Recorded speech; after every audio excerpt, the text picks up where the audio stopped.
대한민국의 샤르비 법에 불만이 있어서 남자가 법정에서 판사에게 공개적으로 중지를 세웠다. 이로 인해 나는 소년법 제9조에 따라 처분을 받았다. 그런데 나는 나를 소년원에 보내는 판사에게 머리를 조아리며 감사했다. 그저 학교에서 한 무리의 개자식들이 나를 무자비하게 괴롭혔기 때문이다. 나는 그들 때문에 화장실에서 목을 매 자살하려 했다. 하지만 주범들은 미성년자 보호법 아래 아무런 걱정 없이 소년원에서 잘 지내고 있다. 운 좋게 살아남은 나는 그 쓰레기들에게 복수하기로 결심했어. 그래서 프로 선수들에게 배운 격투 기술 후 나는 공개적으로 법정에서 판사를 모욕했어. 그저 소년원에 들어가기 위해서. 여기에는 각양각색의 미성년자 범죄자들이 모여있어. 여기에 들어오자마자 전에 자주 괴롭히던 돼지머리 한 깡패 한 끼리 나를 도발했어. 소년원 교관 이광현, 그 자식이 내 친구라고 생각했어. 그래서 당연히 나도 쓰레기 취급을 했지. 그는 내가 법정에서 난리를 친 이윤성이라는 걸 알아봤어. 저는 불친절한 어조로 나에게 조심하라고 경고했어. 나는 이광현 교관의 말을 끊었어.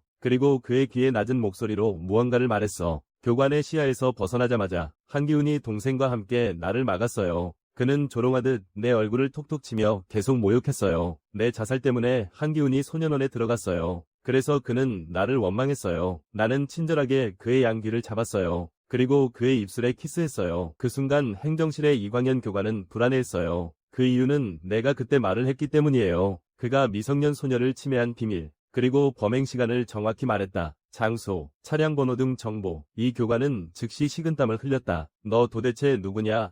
여기서 뭘 하려는 거냐? 내가 여기 온 목적은 하나뿐이다. 법이 심판할 수 없는 쓰레기들을 처벌하기 위해서다. 내 인생을 망치더라도 법을 어기는 쓰레기들이 처벌받게 할 거야. 한기훈의 동생이 나를 도우려 하려 했어. 나는 돌아서서 그를 발로 차서 날려버렸어. 다른 두 동생은 서둘러 교관을 부르러 가려고 했어. 갑자기 머리에 강한 타격을 받았어. 한기훈이 미친 개처럼 나를 공격했어. 그는 나를 향해 나무 막대로 미친 듯이 공격했어. 하지만 나는 이미 예전과 다르다. 지금은 한지훈 같은 놈은 내 상대가 전혀 되지 않는다. 나는 그를 쉽게 제압했다. 한지훈은 과거에 괴롭힘을 당하던 무능한 자신이 이렇게 잘 싸우다니. 내 팔이 힘차게 움직였다. 발목이 꺾인 한지훈, 즉시 돼지처럼 비명을 질렀다. 하지만 아직 끝나지 않았다. 나는 그의 다른 다리를 재빨리 잠갔다. 한기훈은 즉시 두려움에 떨며 계속해서 용서를 구했다. 그는 과거에 나를 괴롭혔던 일에 대해 사과하기 시작했다. 하지만 그가 뭐라고 하든 나는 그를 용서하지 않을 것이다. 그때 동생이 이 교관과 함께 급히 도착했다. 스승님은 왜 내가 싸움을 배우고 싶어 하는지 물으실 것이다. 내 대답은 직접 복수하겠다는 거야. 왜냐하면 대한민국에는 그 끔찍한 법들이 가득하니까. 범죄자들은 그렇게 쉽게 살아서는 안 돼. 미성년 범죄 중 가장 흔한 범죄는 폭력이다. 하지만 그 범죄의 원인은 우연과 호기심이 차지하는 비율이 38%다. 이 교관은 급히 소리쳐서 눈앞에서 벌어지고 있는 폭행을 막았다. 나는 천천히 일어나 이 교관을 바라보았다. 그리고 나는 그에게 이 소장의 재미있는 이야기를 말했다. 방금 전에 나는 그에게 복수를 하러 왔다고 말했다. 하지만 내 복수의 대상은 한지훈이 아니다. 그의 죄는 나에게 전혀 중요하지 않다. 그 후 나는 이 교관의 비밀을 이용했다. 그에게 내 방을 바꿔달라고 했다. 동시에 어떤 감방 안에서 형님께 황상철이 한진욱의 발목 부상 상황을 보고했습니다. 이름이 이윤성인 꼬마가 부러뜨렸다고 합니다. 운동하는 중인 황상철, 이윤성이라는 이름을 들었을 때 조금 놀랐어요. 그는 전 아마추어 태권도 챔피언 출신입니다. 황상철은 어릴 적부터 호기심이 많았어요. 그래서 내가 어떤 게 음료수이고 어떤 게 그의 소변인지 구별할 수 있는지 궁금했어요. 그가 어떤 컵이냐고 묻는 것도요. 그냥 박상철의 호기심이 왕성해서 그는 이 세상의 모든 것에 호기심을 느꼈다. 어느 날 그는 나에게 물었다. 변비약과 설사약을 동시에 먹으면 어떻게 될까? 그때 나약한 나는 박상철의 호기심을 위한 최고의 실험 대상이 되었다. 실험 후 그는 명확한 결론을 내렸다. 두 가지 약을 동시에 먹으면 장운동이 멈추고 생명에 위험이 생긴다. 그리고 나를 진정으로 망친 것은 그 오후였다. 그 쓰레기들이 집에 아무도 없을 때 마구 들어와서 시장 구경하듯이 내 집의 물건을 아무렇게나 뒤졌다. 박상철은 왜 그런지 모르겠다. 갑자기 나에게 열이 나는지 걱정하더라. 처음부터 땀을 흘리고 있었어. 그는 마치 내 좋은 친구처럼 감기약을 하나 줬어. 그때 나는 그 감기약이 어떤 결과를 가져올지 몰랐어. 쓰레기들이 자랑스럽게 웃고 있었고 나는 그 약을 먹고 나서 몸이 저리고 위식이 흐릿해졌다. 쓰레기들이 내 눈앞에서 괴물로 왜곡되었다. 나도 모르게 기분이 갑자기 좋아졌다. 그때 박상철은 마치 무언가를 만지는 것처럼 보였다. 그는 내게 수건을 건네주었다. 그리고는 내가 수건을 전자레인지에 넣으라고 신호했다. 그 결과 내 집이 폭발했다. 얼마 지나지 않아 병원에서 깨어났다. 두 경찰이 즉시 나를 신문했다. 그들이 어떤 질문을 했는지는 기억나지 않는다.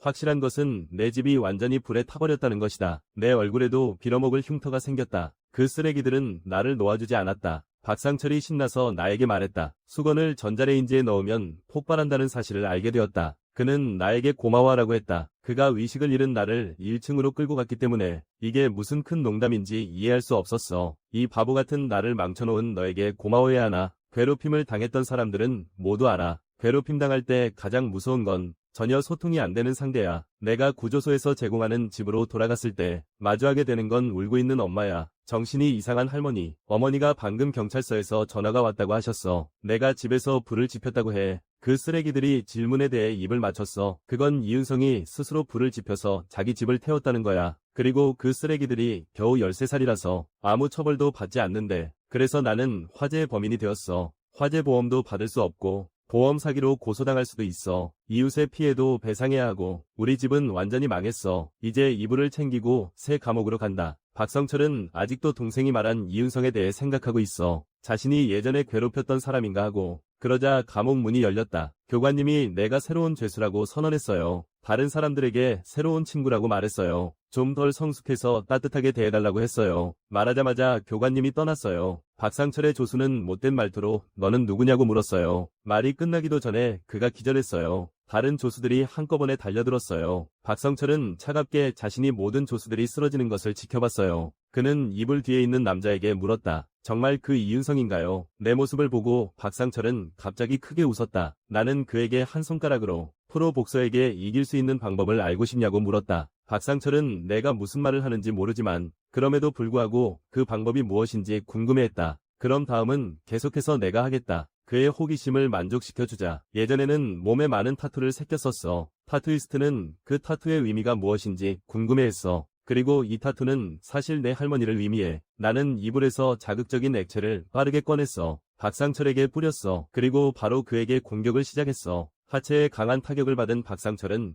참지 못하고 욕을 했어. 하지만 그는 지금 자극성 액체로 인해 시야가 흐려졌다. 나는 기회를 잡아 그에게 주먹을 계속 날렸다. 시야가 없었지만 박성철은 여전히 잘 방어할 수 있었다. 갑자기 나는 그의 발을 강하게 밟았다. 그리고 다시 무릎을 들어 그의 아랫부분을 공격했다. 이것은 싸움의 가장 기본적인 방법이다. 상대가 상체를 막으면 하체를 공격하라.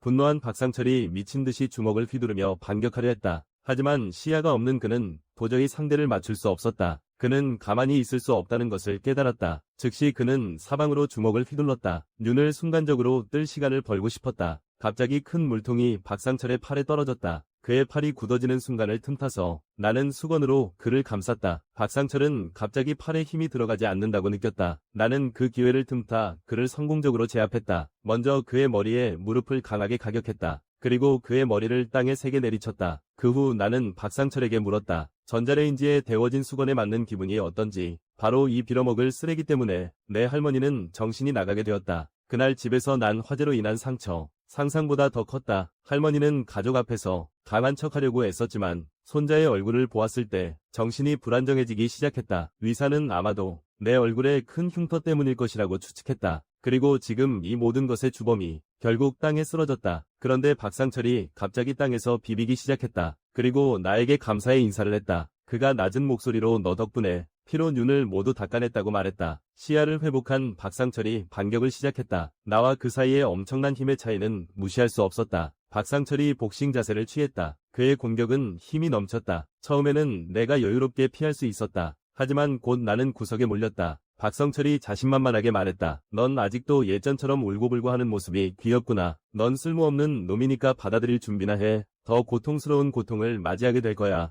선생님께서 어디서 싸울지 물어보셨죠. 싸움 장소가 소년원이라는 걸 알게 된 후 그는 그곳 환경이 제한적이라는 걸 상기시켜줬어요. 그래서 저는 스프레이 병을 속임수로 사용했어요. 이렇게 해서 박상철이 제가 바닥에 깔아놓은 이불을 발견하지 못하게 했죠. 그는 흥분하면 주변 사람들을 무시하는 성격임을 제가 알기 때문에 그걸 이용했어요. 그러고는 재빨리 중심을 잃은 박상철에게 돌진했어요. 과거에 그는 내가 화재의 범인이라고 함정에 빠뜨렸다. 그리고 휴대폰으로 생중계되었다. 모든 악성 댓글이 나에게 절망을 안겼다. 그리고 이 끔찍한 쓰레기의 다음 목표는 내 치매에 걸린 할머니였다. 그때 연약한 나는 모든 일이 일어나는 것을 막을 수 없었다. 지금 박상철을 내가 성공적으로 무너뜨렸다. 법이 너를 처벌할 수 없다면 그럼 내가 너에게 마땅한 벌을 주겠어. 태풍처럼 쏟아지는 주먹이 계속 떨어진다. 박상철은 처음에는 계속 욕을 했다. 하지만 내 주먹의 속도는 점점 빨라졌다. 그는 결국 참지 못하고 나에게 사과하기 시작했다. 하지만 이미 늦었다. 과거의 나는 모욕에 이미 익숙해졌다. 그런데 이 개자식은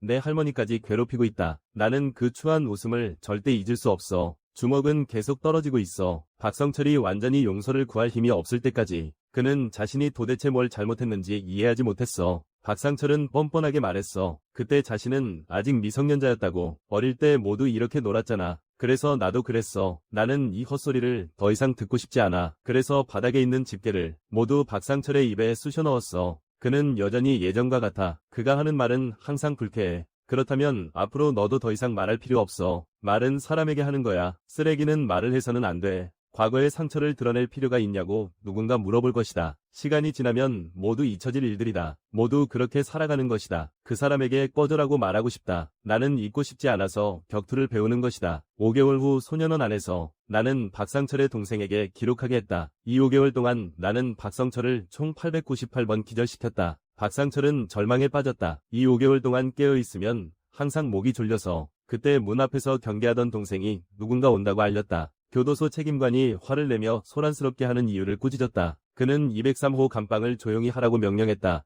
시끄럽게 하지 말라고. 203호 내부의 죄수는 불만을 품고 반박했다. 너희는 분명 204호 감방이 시끄럽다는 걸 알면서도 왜 204호 사람들은 특권이 있냐고. 책임관은 잠시 말을 잇지 못했어요. 그가 떠날 때 모두에게 조용히 하라고 경고했어요. 모니터로도 다 볼 수 있었어요. 사실 책임관도 몰랐어요. 204호 감방에 왜 특권이 있는지. 하지만 원장은 여러 번 그들에게 부탁했어요. 204호 감방은 신경 쓰지 말라고. 그래서 그들도 방법이 없었어요. 어쨌든 그 빨간 머리와는 다음 주에만 나갈 수 있어. 그래서 그들은 조금 더 참기로 결정했어. 나는 정말로 6일 후에 여기 떠날 거야. 하지만 다음 계획에 들어가려면 지금부터 준비를 해야 해. 그때 방송이 나왔어. 오늘 면회 신청한 죄수는 면회실로 가세요. 나는 면회실로 데려가져서 면회 신청자를 만났어. 이 여성의 설정은 내 언니입니다. 나는 그녀에게 박성철의 일이 끝났다고 말했습니다. 그 자식은 지금 반 죽은 것 같은 모습입니다. 여자는 우리 윤성의 실력을 칭찬하며 강하다고 했습니다. 그리고 내가 복수한 후 기분이 좀 나아졌냐고 물었습니다. 나는 그에게 쓸데없는 소리 그만하라고 했습니다. 다음 놈의 자료를 내게 줘. 여자는 나에게 목표가 조영범이라고 말했습니다. 강남 세화고등학교에서 그는 병원 원장의 손자이다. 선생님 눈에 조영범은 품행과 학업이 뛰어난 좋은 아이이다. 그가 선생님이 가진 반지가 결혼반지라는 것을 알게 된 후 비밀리에 유부녀가 된 선생님에게 더욱 집착하게 된다. 조영범의 평소 이동 경로는 학교와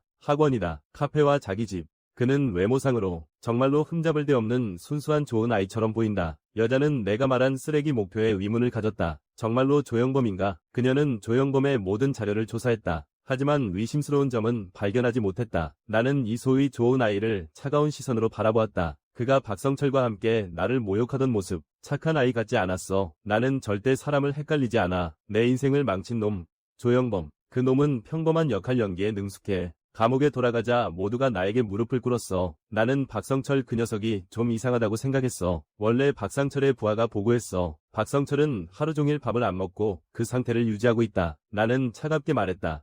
밥을 안 먹으면 안 된다. 그건 소중한 세금이니까. 고통스러운 숨막힘에 박상철은 죽는 것보다 못한 삶을 살고 있다. 그는 끊임없이 말을 하려고 애쓰고 있다. 하지만 나는 분명히 그에게 말하지 말라고 경고했다. 언어장애는 운동실조증에서 흔히 나타나는 증상이다. 이 5달 동안 박상철은 극도의 긴장 상태에 빠졌다. 고통스러운 정신적 압박 속에서 버티며 반복되는 외상으로 인한 PTSD를 겪고 있다. 게다가 오랜 기간 내에 산소 공급이 부족하여 뇌손상이 발생했다. 박상철은 이미 뇌손상으로 인해 정신이 멍해졌다. 그의 튼튼했던 몸도 힘이 빠지기 시작했다. 박상철은 완전히 쓸모없는 인간이 되어버렸다. 그는 내게서 899번째 조르기 기술이 끝났다. 내 머릿속에 갑자기 번뜩이는 생각이 떠올랐다. 소년원에서 나올 시간은 아직 6일 남았다. 이렇게 가면 남은 시간 안에 1000번을 채울 수 있을 것 같다. 6일 후 소장에 대한 정보를 쥐고 나는 소년원을 무사히 떠났다. 조르기 기술의 완성 횟수, 내 예측과는 약간의 차이가 있었다. 나는 정확히 1200번 기절을 경험했다. 그날 나를 만나러 온 조한나 씨.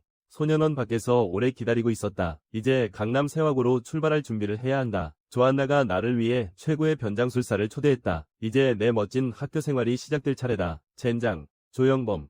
나의 응징을 준비해라. 격투 고수가 새 교실로 전학 오는 첫 번째 일. 정말로 한눈에 보기에도 착해 보이는 동급생에게 모욕을 당하다니. 나는 이게 교실 뒤쪽에서 그 몇몇 불량 소년들의 짓이라는 걸 알아차렸다. 선생님이 점점 멀어지는 걸 보고 나는 갑자기 한 발로 시비를 거는 불량 소년을 넘어뜨렸다. 다른 불량 소년들이 즉시 몰려들었다. 하지만 그들은 정말로 너무 약했다. 내 상대가 될 사람은 아무도 없었다. 모든 사람들이 전학생의 실력에 놀랐어요. 나는 그저 먼지를 털었을 뿐인데 이 자기소개는 별로 친절하지 않은 것 같아. 내 이름은 이윤성이라고 다시 소개할게. 독서와 운동을 좋아해. 개경의 물건은 여기 없어요. 쉬는 시간에 다른 반 학생들도 들었어요. 전학생이 나쁜 무리들을 쓰러뜨렸어요. 여학생이 자오잉판에게 전학생에 대한 이야기를 들었냐고 물었다. 조영범은 별로 관심 없다는 듯이 저런 불량 소년들은 신경 쓰지 않는다고 말했다. 여학생은 그가 정말 성숙하다고 칭찬하며 마치 어른 같다고 했다. 그때 내가 쓰러뜨린 불량 소년이 나를 화장실에서 막았다. 화장실 밖에 불량 소년이 다른 사람에게 이 화장실을 사용하지 말라고 했다. 말이 끝나기 무섭게 그는 땅에 넘어졌다. 나는 이런 중요하지 않은 사람들과 쓸데없는 말을 하고 싶지 않았다.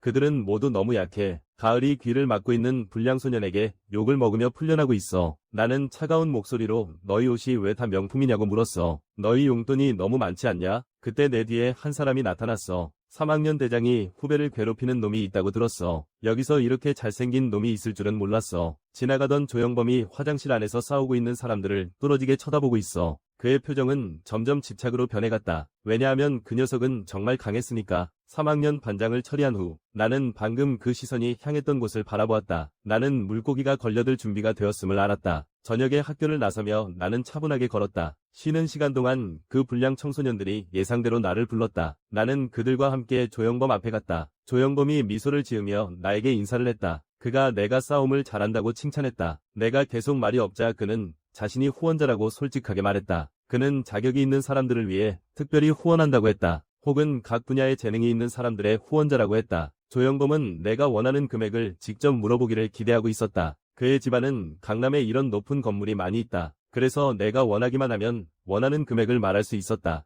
하지만 나는 조영범이 내 인생을 망쳤다는 것을 한순간도 잊지 않을 거야. 그래서 나는 누구보다 그를 만나고 싶어. 나는 조영범에게 너를 만나러 왔다고 말했어. 너는 기억하지 못하니? 나는 이윤성이라고. 이 이름을 듣자 조영범은 멈칫했다. 그는 몇 년 전 자신이 마음대로 놀렸던 그 쓰레기 이윤성을 떠올렸다. 즉시 조영범은 눈앞에 있는 사람의 머리카락을 세게 잡아당겼다. 그는 즉시 이게 가발이 아니라는 것을 확인했다. 그래서 내가 무슨 뜻인지 이해하지 못했다. 그리고 내 복수 계획은 물론 조영범이 전혀 모르는 상황에서 진행될 것이다. 그래서 나는 조영범에게 말했다. 너희가 방송 중에 괴롭힌 그 사람과 동명이인인 이윤성이라고. 그때 박상철은 차박을 하며 반에서 방화한 쓰레기 이윤성을 크게 홍보했다. 그는 최근 이윤성과 같은 이름을 가진 사람으로 이유 없이 욕을 먹고 사과했다. 그리고는 즉시 농담으로 중지를 세우며 조롱했다. 쓰레기와 같은 이름을 가진 것은 너희 엄마의 실수다. 그리고 지금 나의 신부는 방송 중인 쓰레기 이윤성과 같은 이름을 가진 사람이다. 내 방송국 때문에 화가 났어요. 내 일이 잘 안 풀리게 됐거든요. 조영범이 부끄러워하는 이유가 그것뿐인가요? 차라리 충분한 보상이 있다면 나를 위로할 수도 있겠네요. 그러니 내 진심을 보여줘봐. 조영범이 갑자기 웃음을 터뜨리며 칭찬했어요.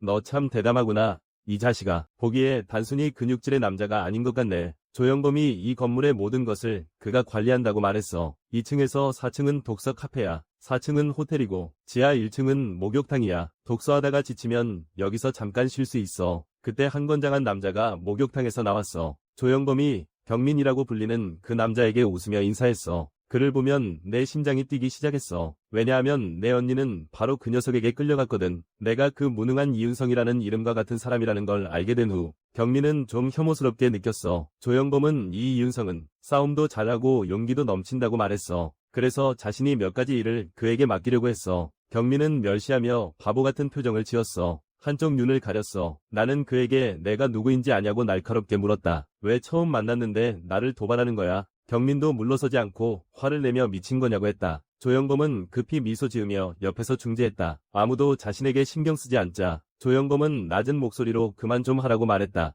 이 멍청이들아. 경민은 즉시 조용해졌다. 조영범이 나와 함께 일하고 싶다고 했어요. 먼저 해야 할 일이 있다고 했어요. 내용은 아주 간단해요. 그가 말한 주소로 가서 그 사람을 데리고 여기로 오면 돼요. 그리고 나는 조영범이 준 주소에서 집을 떠난 두 소녀를 찾았어요. 나는 조영범에게 하루 동안 보호하겠다고 말했어요. 그들을 여자 숙소로 보내버렸어요. 그들은 지금 5층 숙소에서 쉬고 있어요. 조영범이 저에게 경민이랑 나가라고 했어요. 다음 일을 하라고요. 조한나가 저에게 물어볼 거예요. 조영범에게 다가간 후 다음 단계는요. 저는 조영범이 마음이 복잡한 사람인 걸 알아요. 그는 계속 저를 시험할 거예요. 그 녀석의 신뢰를 얻기 위해서 나는 그의 동료가 되어야 했다. 조한나는 내가 왜 이렇게까지 했는지 위하해했다. 단순히 폭력만으로는 조영범을 잡을 수 없다. 왜냐하면 그는 미리 자신에게 유리한 길을 만들어 놓는 사람이다. 그래서 나는 만반의 준비를 해야 했다. 그래야 조영범을 완전히 제거할 수 있다. 앞에 펼쳐진 장면을 보며 나는 이해하지 못했다. 경민이 재촉하며 다른 두 사람에게 빨리 서두르라고 재촉했다.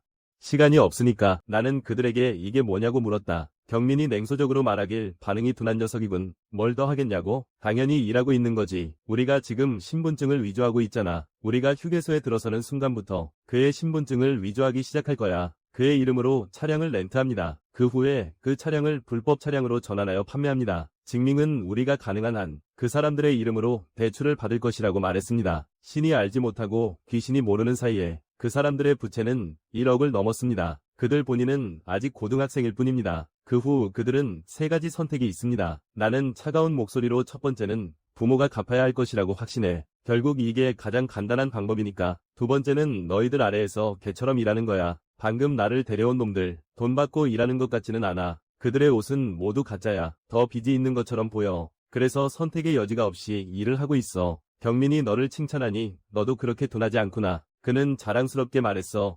이 근처에 휴식소에 온 사람들은 모두가 조영범에게 많은 돈을 빚지고 있다고. 그러니 조영범이 한마디만 하면 그를 위해 일할 사람들이 줄을 서게 될 거야. 그 놈은 이 지역의 패권자라. 침범할 수 없는 인물이야. 세 번째 선택은 위지할 곳이 없는 사람들에게 제공되는 거야. 돈 없는 여자들. 경민이 말하지 않아도 내가 잘 알고 있다. 그래서 내가 여기 온 거야. 내가 직접. 너희 같은 쓰레기를 지옥으로 보내야 하니까. 나는 오랫동안 최경민 이 새끼가 그리웠다. 내 계획도 그로 인해 시작된 거야. 지금 많이 웃어봐라. 너의 역겨운 미소는 오늘 이후로 다시는 드러날 수 없을 거야. 정민이 나에게 휴게소에 거주하는 동의서를 줬어. 내가 해야 할 일은 방금 그 두 소녀의 손도장을 받는 거야. 이 계약서가 겉보기에는 단순한 휴게소 보장 동의서처럼 보이지만 사기 대출 조항이 교묘하게 섞여 있어. 주의하지 않고 손도장을 찍으면 지옥행 급행열차를 타게 될 것이다. 젊고 아름다운 소녀는 곧 빚을 갚을 수 있을 것이다. 나는 곧 두 소녀가 있는 방에 도착했다. 그녀들은 이렇게 늦게 무슨 일이냐고 위하해했다. 나는 그들에게 쓸데없는 소리 하지 말고 여기서 손도장을 찍으라고 강하게 명령했다. 소녀들도 문서에 함부로 도장을 찍으면 안 된다는 걸 알고 있었다.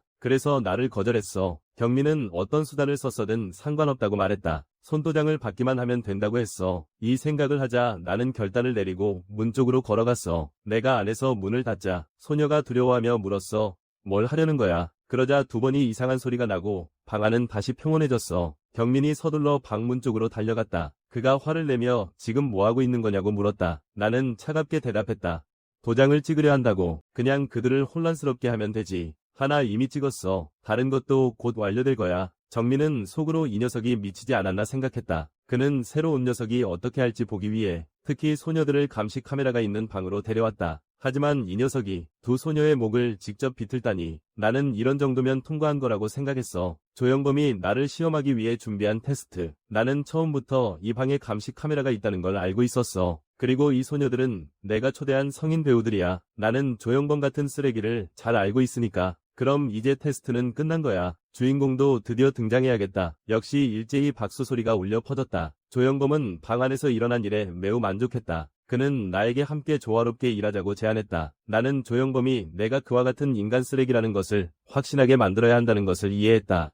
그래야만 그와 원활하게 교류할 수 있다. 그래야만 내가 원활히 활동할 수 있다. 조영범은 비웃으며 우리가 하는 일이 매우 흥미로울 것이라고 말했다. 경민이 나를 한 방으로 데려갔다. 내게 공식적인 업무 내용을 알려줬다. 여기는 여성 회원 방이다. 그는 빨간 유리지를 휴대폰 렌즈 뒤에 놓았다. 그러자 휴대폰에 나타났다. 방 안의 모든 카메라들이. 조영범은 이 방법으로 여성 방에서 다시 수익을 얻었다. 경민이 위치를 확인하라고 하니 이제 일을 시작하자. 진짜 손님을 맞이할 준비를 해야 해. 그가 배터리를 장착할 때 조심하라고 일러줬어. 미니 카메라는 정말 비싸니까 부서지면 안 돼. 광각 설정도 필요 없어. 어쨌든 여자들이 잘 찍기만 하면 돼. 나는 드디어 조영범의 범죄 현장에 들어갔어. 이제 다음 단계로 넘어가야 해. 경민은 조영범이 정말 똑똑하다고 감탄하지 않을 수 없었다. 여자들로부터 이익을 얻기 위해 정말 온갖 수단을 다 쓰고 있다. 완전히 타고난 범죄자 같아. 조영범은 어릴 때부터 남다른 존재였다. 인터넷과 관련된 범죄는 다 해봤을 거야. 경민이 농담으로 예전에 너와 같은 이름의 쓰레기가 있었다고 말했다. 조영범에게 정말 심하게 괴롭힘을 당했다고 농담했다. 방송에서 그 쓰레기를 보여주다니. 사실 이 모든 것은 조영범의 아이디어야. 그는 절대 직접 나서지 않지만 항상 뒤에서 교묘하게 조종하고 있어. 다른 사람들을 웃음거리로 만들지. 이런 건 내가 누구보다 잘 알고 있어. 그때 경민은 그 쓰레기를 다시 떠올렸어. 그리고 그에게는 정말 예쁜 언니가 있지. 나는 그가 계속 말하려는 것을 소리쳐서 방해했다. 그에게 카메라가 불이 안 켜지는데 고장난 건 아닌지 물었다. 경민은 화가 나서 너 이 상업할 뭔가 잘못 건드린 거 아니야? 라고 말했다. 하지만 그가 안을 들여다보았을 때 전원 멀티탭이 아예 꽂혀있지 않다는 것을 발견했다. 나는 화가 나서 그를 노려보고 있었다. 그러자 나는 그의 손목을 강하게 잡았다. 그리고는 그의 팔을 걷어차서 부러뜨렸다. 경민은 전혀 예상치 못하게 완전히 압도당했다. 다행히도 그는 지금까지도 인간 쓰레기다. 이 덕분에 나는 복수 계획을 마음껏 실행할 수 있다. 이나연은 경민이 말하는 그 쓰레기의 누나다. 고통 속의 경민은 너 같은 더러운 놈에게 뭐하는 거냐고 화를 내고 있다. 그럼 지금 그에게 재미있는 사실 하나를 말해주겠다. 이나연은 내 누나다. 나는 그 쓰레기 동생 이윤성이다. 이 자식아. 아까처럼 웃어봐라. 나는 나연과 3살 차이 나는 형제다. 동년배 중에서는 내가 비교적 작다. 그래서 언니는 자연스럽게 어른들에게 큰 기대를 받았다. 우리가 겨우 3살 차이인데도 언니의 존재는 나에게 큰 지주가 되었다. 그 사건이 일어나기 전까지 화재 사건 이후 우리 가족은 임시 대피소를 떠났습니다. 공공이 제공한 주거지역에 살고 있습니다. 비록 열악한 반지하 환경이지만 다행히도 피해자들과 원만하게 조정을 했습니다. 어머니는 학교에서 무슨 일이 있었는지 물어보셨습니다. 어머니는 제가 약을 하고 방화를 했다고 믿지 않으셨습니다. 그래서 학교에서 괴롭힘을 당했는지 물어보셨습니다. 어머니께 어떻게 말씀드려야 할지 모르겠어요. 그날 일어난 일을 믿어주실지 모르겠어요. 오랫동안 생각하다가 말을 하려는 순간 문이 열리는 소리에 방해받았어요. 리나연은 우리 집이 왜 이렇게 변했는지 궁금해했어요. 언니는 체육고등학교의 육상 영재예요. 그녀가 이렇게 빨리 돌아올 줄은 몰랐어요. 이나연은 침묵하며 손을 들었다. 무의식적으로 손을 들었다. 곧 떨어질 주먹을 막으려는 듯이 언니는 그저 걱정스럽게 내 얼굴이 무슨 일이냐고 물었다. 엄마 얼굴도 점점 야위는 걸 보며 이나연은 분명히 많은 고생을 했다는 걸 알았다. 사실 언니가 우리 집의 진정한 버팀목이다. 육상 우수생이자 쾌활한 성격, 또한 뛰어난 미모를 더해 이런 상황에서도 언니가 태어날 수 있다는 게 놀라워. 정말 대단해. 할머니가 쓰러진 후 정상적으로 말할 수 없게 되었다. 이나연의 얼굴색이 즉시 안 좋아졌어. 그때 나는 그녀의 격분한 뒷모습을 바라보았어. 한마디도 할 수 없었어. 하지만 지금 생각해보면 그때 그렇게 행동해서는 안 됐어. 화재 이후 학교에서 내가 하는 모든 행동, 이 채팅방에 보고하고 허가를 받아야 해. 우리 반 모든 사람은 이 채팅방에 있어. 내 행동을 허가하는 계정은 안경 쓴 프로도야. 의심 가는 사람이 있지만 확실한 증거는 없어. 어떤 쉬는 시간에 화장실에 가도 되는지 물어봤어. 하지만 이 요청은 안경 쓴 프로도에게 허가받지 못했어. 더운 오후, 학생들은 축구를 하며 식사를 하려고 했어요. 하지만 교실에 들어온 학생들은 이상한 냄새를 맡았어요. 이건 제게 지옥 같은 학교 생활이었어요. 채팅방을 통해 학생들이 알게 되었어요. 제가 화장실을 못 가게 된 거였어요. 이로 인해 저는 거의 붕괴 직전이었어요. 어느 날 평소처럼 다른 사람들의 가방을 들어주던 오후에 한 쓰레기 같은 농담이 제 목숨을 위협하는 명령으로 바뀌었어요. 즉시 누군가 나를 놀리기 시작했다. 나는 몇 번 밀린 후에 땅에 넘어졌다. 다른 사람들은 즉시 신나게 나에게 달려들었다. 그때 내 언니 리나연이 지나가고 있었다. 그녀는 그 쓰레기들을 노려보았다. 그리고 가장 시끄럽게 떠드는 쓰레기에게 주먹을 날렸다. 이것은 순식간에 일어난 일이다. 그날 나를 괴롭힌 놈들이 특히 많았다. 그리고 언니가 그 장면을 목격하게 되었다. 분노한 언니는 이성을 잃었다. 게다가 고등학생이기 때문에 중학생들과 단독으로 대결했다. 체격 차이로 인한 물론 압도적인 승리였다. 사실 언니가 와서 다행이었다. 조영범이 내 언니에게 행동을 취하기 전에 갑자기 불길한 예감이 들었다. 밤이 되자 익숙한 휴대폰 벨이 다시 울렸다. 내 손이 뻗자 다른 손이 막았다. 이나연은 이것이 무엇인지 위아해했다. 채팅방에서 안경 쓴 프로도는 선언했다. 내일부터 이윤성을 전면 통제한다. 나는 긴장하며 설명했다. 그건 단지 친구끼리 하는 농담일 뿐이야. 리나연은 더 이상 아무 말도 하지 않고 동생을 안았다. 그녀는 동생에게 너 많이 아프지? 라고 물었다. 이제 괜찮아. 언니가 있으니까 너의 언니를 믿어. 리나연은 동생을 괴롭힌 자가 누구인지 상관하지 않았다. 그녀는 이제부터 언니로서 동생을 도와줄 것이라는 것만 알았다. 하나하나 해결해 줄 거야. 리나연이 물었다. 바로 너라는 이 더러운 놈이야. 내 동생을 괴롭히는 주범이. 하지만 경민은 단지 조영범의 심부름을 하러 온 것뿐이야. 조영범이 그에게 리나연을 데려가라고 시켰어. 한편 조영범은 고급차에 앉아 작은 노래를 흥얼거리고 있었다. 모든 것이 계획대로 완벽하게 진행되고 있어. 그는 아버지의 차를 준비하고 향수를 뿌렸어. 그 아름다운 아가씨를 생각하니 조영범은 긴장했다. 특히 아버지 차 안에서 그런 일이 일어날지도 모른다는 생각에 그는 좀 부끄러웠다. 조영범은 연상의 여성에게 무척 매료되어 있다. 더군다나 친구의 누나라니 이건 모든 사춘기 남성들에게 말로 표현할 수 없는 자극적인 일이다. 조영범이 부드럽게 말했습니다. 이나연 씨, 오셨군요. 이나연이 이상하게 생각하며 말했습니다. 너는 대체 누구야? 내 이름을 어떻게 알았어? 조영범이 또 다시 재치 있게 말하려고 했습니다. 이나연이 갑자기 그를 붙잡고 물었습니다. 너는 안경 쓴 프로도 맞지? 조영범이 세게 던져졌습니다. 이나연이 말했습니다. 너 같은 애가 이렇게 어린 나이에 친구를 괴롭히다니 부모님께서 아시나요? 이 모든 것이 조영범의 연상에 대한 환상을 한순간에 깨뜨렸어요. 그는 망설이며 속이거나 도망칠까 고민했어요. 하지만 조영범은 그 중에서 선택하지 않았어요. 그는 차갑게 이나연 양에게 말했어요. 요즘 이 나이 또래 애들은 다 이렇게 노는 거야. 조영범은 이런 상황에서 좀 더 강하게 나가야 상대를 이길 수 있다고 생각했어요. 그가 낮은 목소리로 말했다. 너가 이렇게 나에게 말하면 고통받는 건 너의 동생이다. 말이 끝나기 무섭게 조영범의 얼굴에 강한 타격이 가해졌다. 이나연은 이 자식이 정말 미쳤다고 생각했다. 그녀는 조영범이 조금은 정신을 차리게 하려 했다. 조영범의 계획은 겉보기에는 매우 완벽해 보였다. 하지만 그가 얻어맞기 전까지만 해도 그렇다. 이나연이 다시 가까이 다가가자 그는 온몸이 떨렸다. 이나연이 그에게 더 이상 말썽 부리지 말라고 경고하며 조용히 집으로 가라고 했다. 내 동생을 괴롭히면 진짜로 너를 잡아먹을 거야. 조영범은 수치심이 치밀어 올랐다. 게다가 여자애에게 맞았던 수치심도 씻을 수 없었다. 그의 머릿속에 미친 듯한 생각이 떠올랐다. 속이 안 좋아서 공중화장실에서 나온 경민이 조영범이 이렇게 빨리 끝난 게 좀 이상하다고 생각했다. 그때 조영범이 머리를 내밀었다. 김민에게 그 여자를 잡으라고 외쳤다. 그는 자신이 무시당하는 것을 참을 수 없었다. 천은 아랑곳하지 않고 미친 듯이 리나연에게 돌진했다. 김민은 화를 내며 말했다. 너 미쳤냐? 나도 거의 죽을 뻔했어. 이번 일로 리나연도 온몸에 식은땀을 흘렸다. 조영범은 재빨리 차 방향을 돌렸다.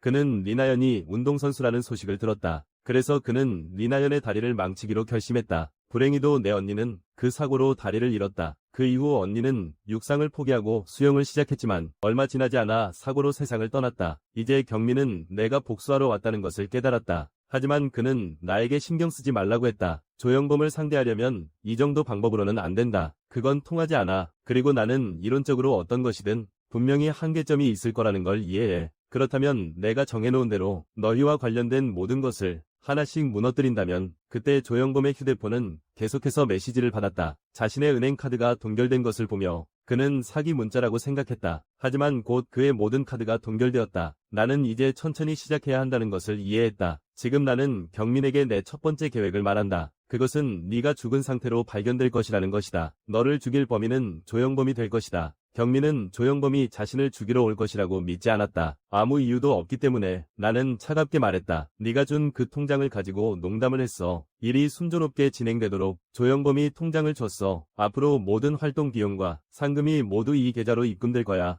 그리고 이건 거리의 노숙인 명의로 신청한 거야. 경찰은 절대 추적할 수 없어. 나는 삭제된 모든 거래 기록을 복구했어. 결과는 놀랍게도 조영범 그들의 모든 계좌가 거기에 있었어. 그리고 경민도 조영범에게 숨기고 많은 돈을 빼돌렸어. 그래서 나는 경민과 관련된 모든 계좌를 사망 신고하고 계좌를 동결했어. 어차피 신원이 불명확한 거리의 친구들이니까. 그리고 내가 사용하는 것은 모두 경민의 명의야. 사망 선고를 신청하는데 말이지. 그리고 조영범은 절대 계좌가 동결된 이유를 모를 거야. 그가 경찰서에 가서 자신의 명의 계좌가 동결됐다고 말하지 않는 이상. 그러니까 다음에 조영범이 누굴 의심할지는 이미 분명해. 나는 경민에게 경고해.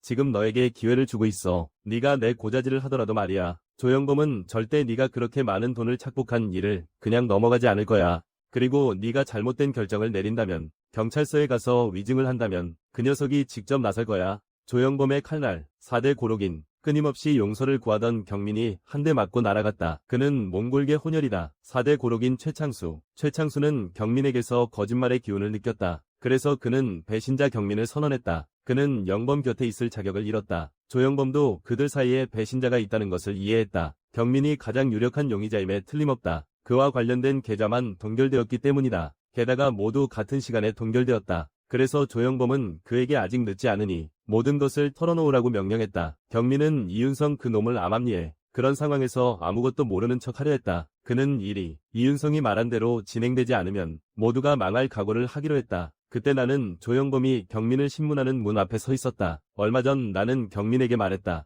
현재 상황을 해결할 방법이 있다고. 내 말을 듣고 그는 말문이 막혔다. 나는 그에게 차갑게 경고했다. 아직 상황을 파악하지 못했나? 그냥 입을 다물고 내가 시키는 대로 해. 나머지는 내가 알아서 할 테니. 적절한 시점에 나는 신문실의 문을 열었다. 나는 바로 조영범을 무시하고 조경민에게 다가갔다. 그러자 갑자기 그를 향해 발길질을 했다. 다른 사람들은 땀을 흘리며 미친 듯이 공격하는 사람을 바라보고 있었다. 나는 조금도 주저하지 않고 계속해서 경민을 공격했다. 조영범은 공격하려던 최창수의 손을 막았다. 그는 이 사람은 새로운 친구라고 소개하며 일이 매우 재미있다고 했다. 공격이 어느 정도 끝난 후 나는 조영범에게 엄숙하게 물었다. 이 미친놈아, 내 돈을 어떻게 잃어버리게 만든 거야? 조영범은 이해하지 못했다. 이 앞뒤가 없는 말이 무슨 뜻인지. 그때 나는 경민의 주머니에서 통장 하나를 꺼냈다. 그리고 조영범에게 말했다. 지금 경민이라는 독충 때문에 우리 모두가 발목이 잡혔다. 경민은 이미 맞아서 말을 못하고 있다. 그제야 그는 내가 자신만만하게 계획한 것을 깨달았다. 그를 독충으로 만들어 해결하는 거야. 갑자기 조영범이 내게 멈추라고 했어. 지금은 조금 이해할 수 있어. 지금 무슨 상황인지 말이야. 하지만 아직 이유를 몰라. 왜 이렇게 화를 내는지. 나는 차갑게 말했어.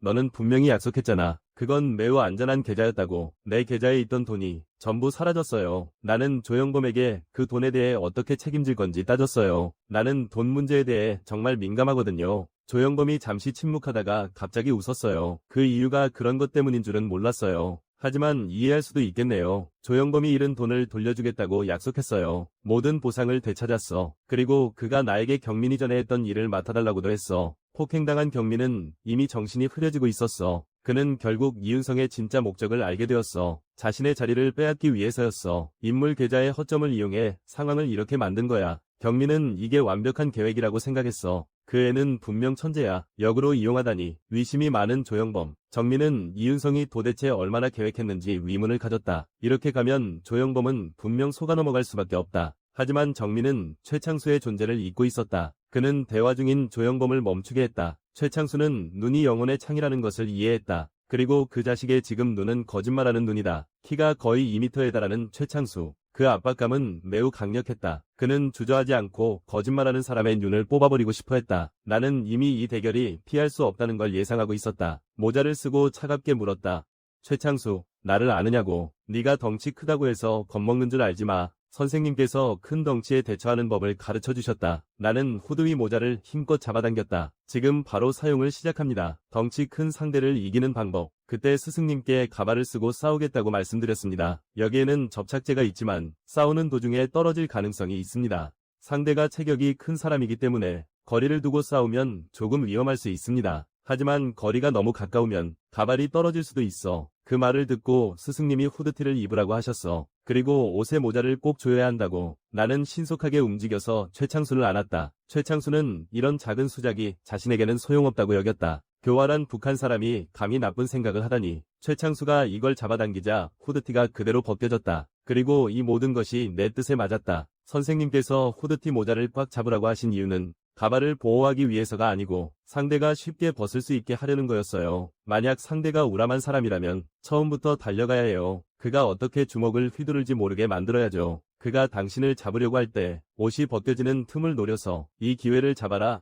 단 한 번이 공격 기회를. 만약 한 방에 끝내지 못한다면 그렇게 우람한 사람과 싸우는 건 승산이 없을 거야. 내가 마무리 일격을 가하려던 찰나에 한 목소리가 멈추라고 외쳤다. 조영범이 나한테 그만하라고 했어. 그의 멈춰라는 말은 나한테만 한 게 아니었어. 또 깨어있던 최창수는 분노하며 말했다.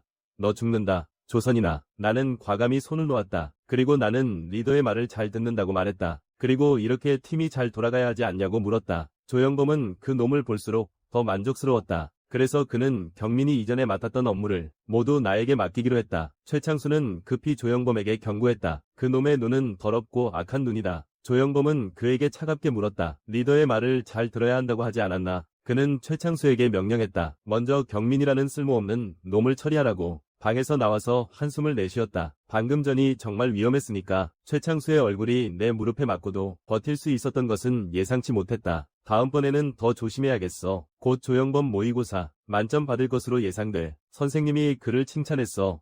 정말 대단하다고. 그리고 전국 1등 학생이 되길 기대했어. 나는 조영범이 학교에서 평가가 매우 좋은 모범생이라는 걸 알아. 정확히 말하면 그는 연기하는 거야. 그는 지금의 자신을 완전히 학교 밖의 자신과 분리되어 완벽한 이중 생활을 하며 이것은 특별한 성적 취향이다. 조영범은 밖에서는 매우 거칠지만 학교나 가족 앞에서는 자신을 우아한 모습으로 만들어간다. 그것이 그의 발산 방식이다. 어쨌든 조영범 덕분이다. 그가 뒤에서 이 모든 잡무를 담당할 수 있게 된 거야. 나는 경민의 부하들에게 선언했어. 오늘부터 경민의 직책은 내가 맡는다. 곧 조영범의 모의고사 성적이 발표될 거야. 선생님께서 그가 정말 대단하다고 칭찬하셨어. 심지어 전국 10등을 기록했어. 조영범은 조금 부끄러워하며 대답했어. 역시 노력은 의미가 있네요. 이 모든 것이 선생님 덕분입니다. 학생들이 장난스럽게 떠들며 말했어요. 선생님, 정말 잘 어울리세요. 선생님도 그들이 농담하는 줄 알았어요. 신경 쓰지 않으셨어요. 조영범은 얼굴이 빨개져서 자리로 갔어요. 그때 교실 문이 열렸어요. 생활지도부의 김 선생님이 조영범에게 잠깐 나가라고 했다. 두 사람은 사람이 없는 구석으로 갔다. 김 선생님이 화를 내며 말했다. 내가 너에게 발각되지 말라고 하지 않았냐? 시험지를 훔친 게 들킨 거냐? 하지만 지금 학교 포럼에는 세아 고등학교 시험지가 유출되었다는 신고 글이 올라왔다. 조영범이 위아해하며 말했다. 선생님, 시험지를 다른 학생에게도 줬나요? 김 선생님, 이 자식아, 나는 너에게 단 한 사람만 줬어. 만약 추적된다면 나는 절대 혼자서 이 책임을 지지 않을 거야. 조영범이 선생님의 말을 낮은 목소리로 끊었다. 그는 그 늙은이를 경고했다. 자신이 드러난 것이 아니라는 것을. 조영범은 매달 김 선생님에게 큰 돈을 주었다. 그 대가로 시험지를 받기 위해서. 그때 나는 어둠 속에서 조영범의 대화를 조용히 지켜보고 있었다. 자오한 나는 이전 조사에서 발견했다. 학교 선생님이 학생 산업을 조종하는 주체라는 것을. 기본적으로 학생과 관련된 모든 사업은 학교 선생님과는 때려야 뗄 수 없는 관계다. 그래서 자오잉파는 항상 그렇게 많은 학생의 이름을 도용할 수 있었다. 나는 자오한 나에게 학교 포럼에 익명으로 신고 글을 올리게 하면 된다. 조영범이 전 선생님에게 읽는 사람이 많지 않기 전에 먼저 기사를 삭제하자고 했어요. 하지만 저는 여러분이 이 문제에 대해 공개적으로 논의하도록 할 것입니다. 왜냐하면 그들이 대화하기 시작할 때 저도 여선생님을 불렀거든요. 저는 여선생님에게 그것이 조영범의 진짜 모습이라고 말했어요. 또한 그녀에게 더 흥미로운 사실을 알려주고 싶어. 지금 대한민국에서 가장 위험한 방법을 사용할 거야. 그래서 나는 여자 선생님에게 말했어. 조영범이 선생님의 자리에서 몰래 카메라를 설치했어요. 얼마 전 조영범이 여자 선생님에게 향수 하나를 선물했어. 그 때문에 선생님은 그에게 특별히 감사했어. 그리고 지금 선생님이 다시 자리에 앉으셨는데 조금 불안해하시는 것 같아. 이 소식을 듣고 선생님은 즉시 경찰에 신고하고 싶어 하셨습니다. 하지만 제가 말씀드렸습니다. 신고를 하면 오히려 선생님이 다칠 수 있다고요. 결국 조영범 그 녀석이 가장 잘하는 게 피해자를 가해자로 만드는 거니까요. 그래서 저는 선생님께 이 일을 잠시 저에게 맡겨달라고 부탁했습니다. 왜냐하면 저는 먼저 조영범의 오른팔을 끊을 계획이었거든요. 방과 후 조영범은 최창수와 저에게 이야기했습니다. 학교 포럼에 올라온 신고글. 최창수는 선생님이든 다른 사람이든 신고한 거야. 그는 주먹이 범인을 구별할 수 있다고 생각했어. 이 말을 듣고 조영범은 찡그렸다. 한숨을 쉬며 최창수는 정말 무지한 놈이야. 조영범의 오른팔인 그 아이는 어떻게 신고한 사람을 잡을지 생각하지 않고 오히려 사건을 더 크게 만들려고 해. 최창수는 즉시 분노하며 행동에 나서려 했다. 그러나 조영범이 그를 막았다. 그때 나는 IP라는 말을 꺼냈다. 나는 내가 이미 그 글을 올린 사람의 IP 위치를 추적했다고 말했다. 이 사실을 알게 된 후부터 조사하기 시작했다. 조영범은 범인이 이런 곳에서 글을 올릴 줄은 상상도 못했다. 나는 어떤 사람인지 모르지만 제안했다. 먼저 그를 잡아오고 이야기하자. 그리고 나는 최창수에게 왜 멍하니 서 있는지 물었다. 내가 너에게 기회를 주고 있는 거 아니야. 조영범도 최창수에게 범인을 잡으라고 명령했다. 그는 즉시 신나서 범인을 잡으러 갔다. 그 후 조영범이 나에게 감사했다. 이제 그는 한숨 돌렸다. 나는 그저 가볍게 이건 별거 아니라고 말했다. 다음에 이런 일이 있으면 바로 나한테 말해줘. 내가 도와줄 수 있을지 볼게. 하지만 조금 더 돈을 받아야 할 것 같아. 다음날 조영범은 선생님에게 사무실로 호출되었다. 선생님이 그에게 부탁을 했다. 교장 선생님이 캠퍼스 환경 미화 작업을 시행하라고 하셨기 때문이다. 그래서 선생님은 여러 가지 일을 맡게 되었다. 그때 조영범은 주목했다. 내가 준 향수 없어졌어. 그가 선생님께 물었어요. 그 향수 버리셨나요? 선생님이 미소 지으며 말씀하셨어요. 교장 선생님께서 환경 미화를 위해 사용하라고 하셨다고. 그래서 가져가서 화장실에 두셨대요. 정말 미안해요. 분명히 내가 준 건데. 이때 조영범은 이미 화가 치밀어 오르고 있었어요. 그는 성 관련 문제에 매우 조심스럽게 다뤘어요. 한국에서는 성 문제는 얼마나 위험한 일이죠. 선생님은 이에 대해 특히 잘 알고 계십니다. 그래서 모든 성 관련 업무는 전부 조영범이 혼자서 운영하고 있습니다. 무슨 일이 생기더라도 그는 먼저 빠져나갈 수 있는 구멍을 마련해 놓습니다. 제가 선생님께 이 일을 잘못 처리하면 조영범이 이미 구멍을 설계해 놓았다고 경고했습니다. 언제든지 빠져나갈 수 있습니다. 선생님은 어떻게 해야 할지 몰라 하셨다. 나는 그녀에게 걱정하지 말라고 했다. 왜냐하면 내가 그 구멍을 막을 것이기 때문이다. 감시 카메라를 정품으로 바꾸기만 하면 된다. 몰래 카메라로 바꾸면 된다. 누군가 향수 안에 몰래 카메라가 있다는 것을 발견하면 그럼 조영범은 진짜로 CS에서 몰래 촬영한 범인이 된다. 그래서 그는 반드시 그런 일이 일어나지 않도록 막아야 했다. 조영범은 몰래 교장에게 다가갔다. 왜 화장실에 향수 스프레이를 두었을까? 그때 화장실에서 나온 선생님이 학생들에게 말했다. 곧 수업이 시작돼. 그들은 화장실에 있던 향수 스프레이가 바뀐 것 같다고 이야기하며 향이 꽤 좋다고 했다. 조영범은 속으로 욕하며 계속 생각했다. 여자 화장실에 어떻게 들어갈 수 있을까? 그는 그냥 잠시 미친 척 하기로 했다. 조영범의 심장이 미친 듯이 뛰었다. 결국 그는 여자 화장실 문을 열었다. 조한나는 내가 세운 계획을 알게 되었다. 모두가 CS에서 몰래 촬영한 범인을 공개적으로 논의하게 하려는 것이다. 카메라가 발견되기만 하면 누가 카메라를 설치했는지 바로 추적할 수 있다. 최근 카메라도 증거를 수집할 수 있어. 그리고 한국에서 몰래카메라범이라고 하면 사형선고와 같아. 이 말을 듣고 조한나는 자신에게 여자 CS 몰래카메라범의 일을 퍼뜨릴지 고민했다. 하지만 나는 그녀에게 잠시 기다리라고 했다. 그때 여자 화장실에 들어간 조영범은 이게 자신의 향수와 전혀 다르다는 것을 깨달았다. 그는 자신의 향수 스프레이가 어디에 있는지 궁금해했다. 그리고 옆에 남자 화장실에서 물리 선생님이 이때 향수 스프레이 아래에 빨간 빛을 발견했다. 조영범은 완전히 멍해졌다. 나는 여자 화장실에 몰래 카메라가 있다고 말한 적이 없어. 그건 별로 재미없어. 왜냐하면 나는 조영범을 가장 형편없는 변태로 만들 계획이니까. 그래서 저는 자오한나에게 이 일을 퍼뜨려달라고 부탁했습니다. 명문고등학교의 모범 남학생이 남자 교사 화장실에 몰래 카메라를 설치했습니다. 동시에 유명한 문제학교에서는 최창수는 컴퓨터실의 학생들에게 세아고등학교 포럼에 자오잉판을 공격하는 게시글을 올렸는지 물었습니다. IP 주소가 나타났기 때문에 발표자는 이 컴퓨터 교실 안에 있습니다. 한 무리의 불량 청소년들은 IP가 무엇인지 전혀 모릅니다. 그들은 최창수의 말투를 비웃으며 정말 웃기다고 합니다. 불량 청소년들은 계속해서 최창수를 모욕합니다. 그리고 그에게 돈을 요구합니다. 최창수는 상황을 깨달았습니다. 자신이 이윤성 그 녀석에게 속았던 건가? 그는 화가 나 죽을 지경입니다. 이윤성 그 녀석은 이미 그의 마음속에서 죽은 사람이다.